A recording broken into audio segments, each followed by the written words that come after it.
আমার মিষ্টি বন্ধুরা, কেমন আছেন আপনারা? আশা করি যে যেখানেই আছে ভালো আছে। আর আমিও খুব ভালো আছি।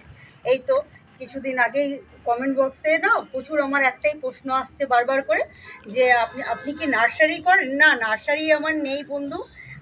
নার্সারি নেই আমার, এটা হবি বলতে পারেন। আমার খুব ভালো লাগে গাছ লাগাতে। 13 বছর বয়স থেকে আমি গাছ লাগানো শুরু করেছি, আরম্ভ করেছি।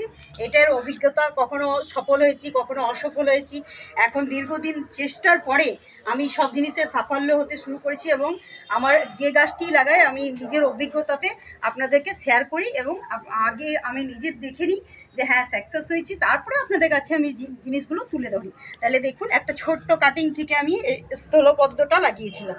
স্থলপদ্মটা দেখছেন, কালারটি দেখুন কত সুন্দর কালার, একটা হোয়াইট কালার রঙের, কত কড়ি হয়ে আছে দেখুন। আমি যদি দেখাই আপনাদের, প্রচুর কড়িও হয়ে আছে ব্রাঞ্চে ব্রাঞ্চে, আর গাছটিও কি সুন্দর দেখতে লাগছে দেখছেন, নিচ থেকে একদম ঘন হতে শুরু করে দিয়েছে।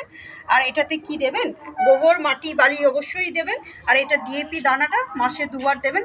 সরষার খোল ভেজানো জলটা দেবেন। এটাতে খুব হেলদি গাছ, আর অবশ্যই সুন্দর হবে, তরতাজা হবে, আর ব্রাঞ্চে ব্রাঞ্চে এই ফুলকড়ি হয়ে আসবে।